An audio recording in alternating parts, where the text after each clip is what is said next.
TGS et on est sur le stand Sega aujourd'hui avec tout plein de nouveautés, notamment l'improbable croisement entre Puyo Puyo et Sega. Oui, on peut gagner des Puyo sur le stand et ils font du bruit en plus.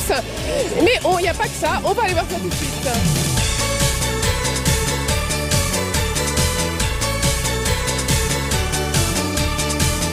Sega fait partie des mastodontes du TGS. On aurait du mal à imaginer un salon sans leur présence, même si avec l'absence de Konami et de Level 5 cette année, on se dit que tout peut arriver, malheureusement.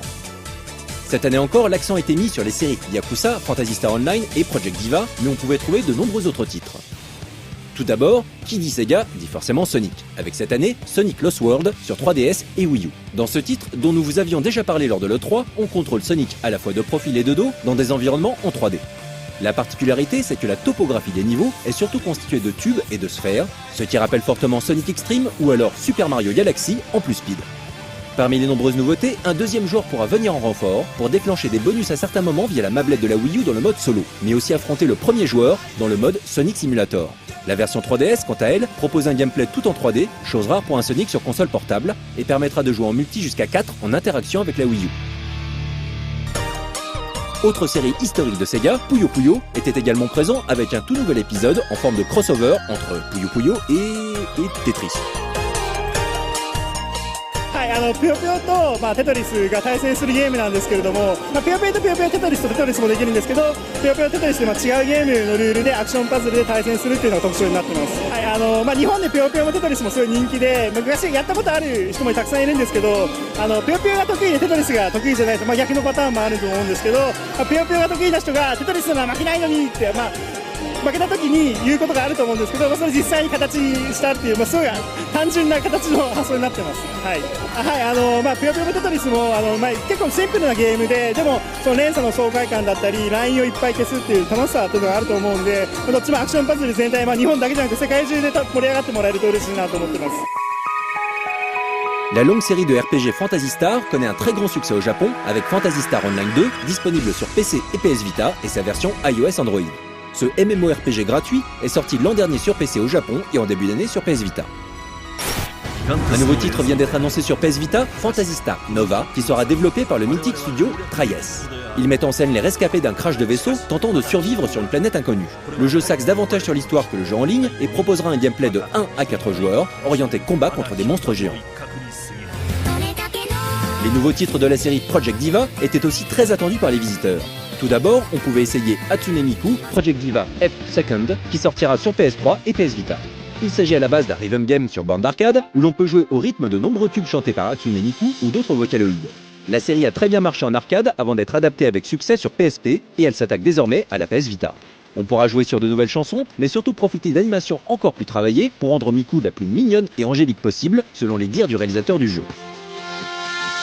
Les joueurs pouvaient aussi essayer Hatsune Miku Project Mirai 2 sur 3DS, une version qui met en scène des versions SD de Miku et ses compagnons. Ce titre essaie de cibler à la fois les fans traditionnels de Miku, mais aussi les filles, les enfants et les joueurs occasionnels, avec des designs particulièrement kawaii. En plus d'un jeu de rythme, il y a tout un délire de création et d'arrangement pour la chambre de Miku, ainsi que des balades en ville et l'arrivée d'un nouveau mode, le Dance Studio. Tous les titres proposent également une pléthore de costumes et de chansons à débloquer. Le succès des Project Diva chez Sega vient d'ailleurs de donner naissance à une nouvelle licence de jeu musical, Utakumi Go Shichigo. Le joueur contrôle deux lycéennes, Azuki et Matcha, qui tentent de former un groupe de danse et de chant, et qui pour cela se filment au caméscope dans leur ville natale, Kamakura. Les deux filles sont évidemment doublées par des comédiennes à la mode au Japon. Le concept et l'univers du jeu lui-même s'inspirent fortement des jeunes qui tentent de percer sur les plateformes de vidéo, comme Nico Nico Doga ou YouTube. Les chansons proposées sont d'ailleurs composées par des stars de Nico Nico Doga et chantées par des vocaloïdes.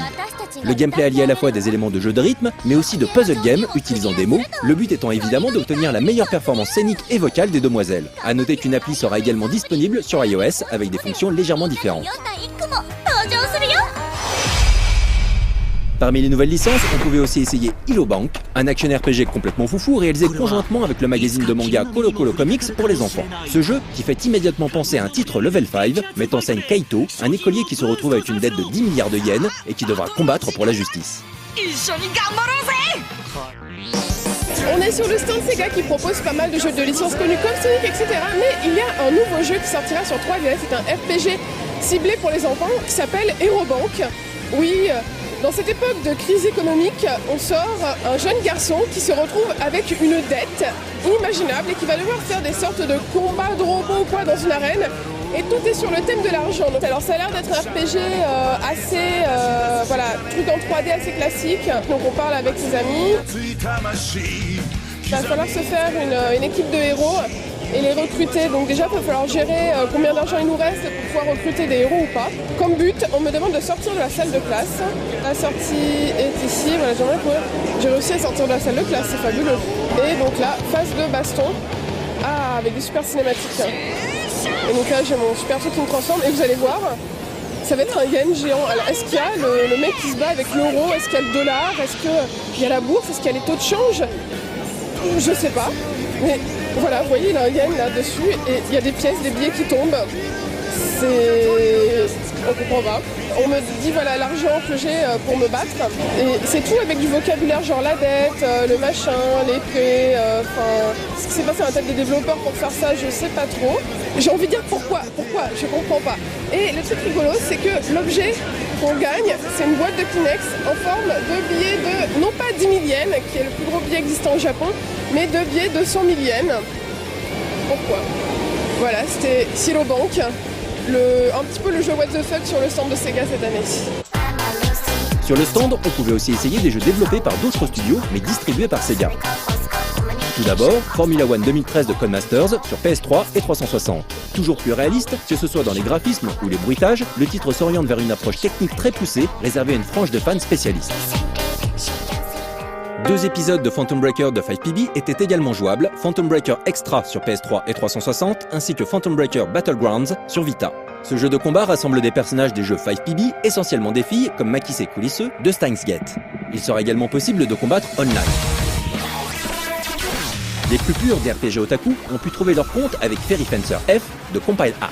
Présenté comme un Galapagos RPG, c'est-à-dire un RPG dans le plus pur style japonais, sans influence occidentale, il n'a pourtant pas à rougir de son cast avec Uematsu Nobuo à la musique, mais aussi Amano Yoshitaka et Tsunako au design. Le game design, et notamment le système de combat, devrait être très proche de celui de Neptunia, conçu par la même équipe. On remarque également qu'un côté du stand était réservé aux jeux mobiles, avec par exemple Senjo no Valkyria Duel, etc. Pour finir ce tour du stand Sega, l'un des jeux les plus mis en avant était évidemment le nouvel épisode de la série Yakuza, Ryu ga Gotoku Ishin, qui se déroule à l'époque du Bakufu, à la fin du 19e. Le joueur incarne une des figures historiques les plus appréciées des Japonais, Sakamoto Ryoma, un des piliers de la modernisation du Japon et de l'avènement de l'ère Meiji. On pourra donc suivre la vie rebelle et très mouvementée de Ryoma de manière assez romancée, mais aussi effectuer toutes sortes de quêtes annexes qui permettront de s'immerger dans cette époque tourmentée et passionnante. Suivant la vie de Ryoma, le début du jeu se déroulera logiquement dans le fief de Tosa, avant d'aller dans la ville de Kyoto, qui devrait être modelée de manière plus vraie que nature. On en reparlera prochainement dans Classé 18+.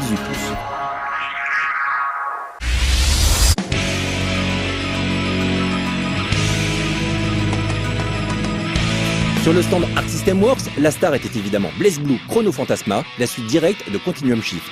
Le jeu, qui est déjà sorti depuis 1 an en arcade, devrait sortir avant la fin de l'année sur PS3 uniquement.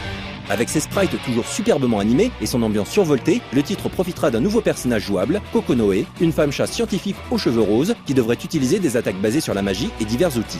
De nouvelles mécaniques de jeu sont aussi présentes, comme le buff. Les autres jeux de l'éditeur occupaient une place bien moindre sur le stand et ont trouvé des titres qui malheureusement n'ont que peu de chances de sortir au Japon. Tout d'abord, Getsue Gakuen Ko sur PS Vita est un jeu d'aventure prenant la forme d'un visual novel, se déroulant dans un lycée où les élèves vont se retrouver confrontés à des créatures maléfiques. Il sera possible de suivre divers scénarios. Le producteur est le même que celui de BlazBlue, et chose étonnante, le scénario est signé Sugita Tomokazu, un comédien de doublage très connu au Japon. Il interprète, entre autres, le rôle de Kion dans La mélancolie de Suzumiya Haruhi, Joseph Joestar de Jojo, ou encore Ragna dans les jeux et animés de BlazBlue. Gakuen Denki Adventure Getsue Gakuen Ko. Tokyo Ghost Hunters est un RPG qui se déroule également dans un univers mêlant monstres et lycéens.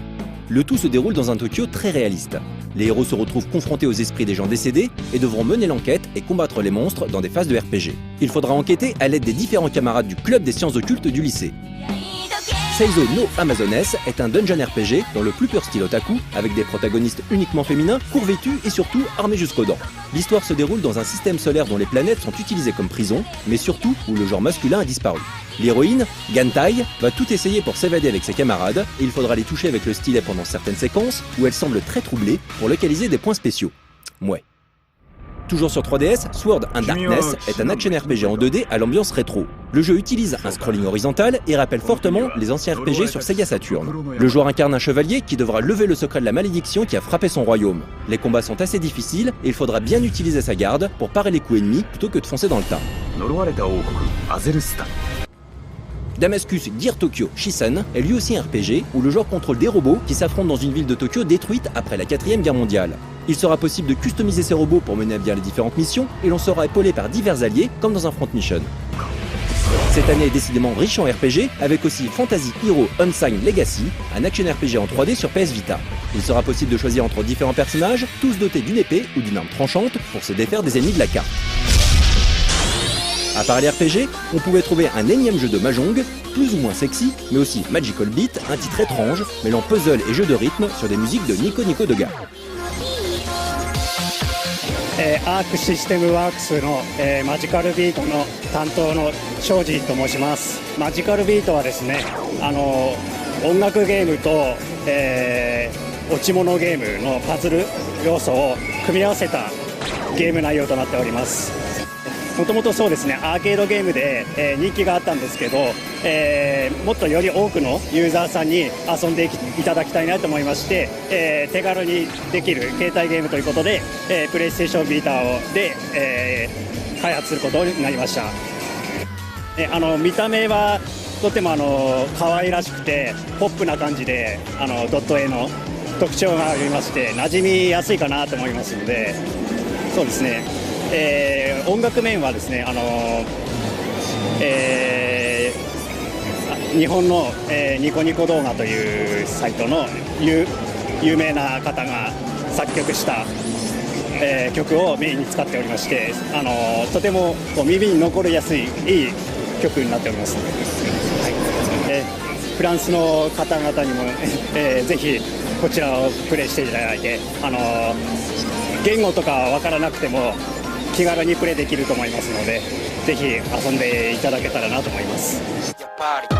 Le jeu qui est le plus mis en avant, c'est évidemment le nouvel épisode de BlazBlue qui s'appelle BlazBlue Chrono Phantasma, ouais, c'est des noms un petit peu spéciaux.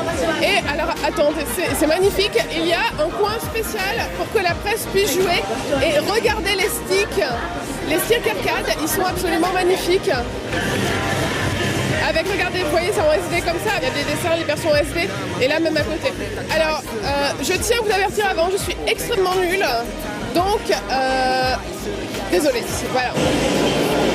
La particularité des jeux de chez Arc System Works, c'est que leur boss, le créateur du jeu, c'est lui aussi qui s'occupe souvent du chara design et de la musique.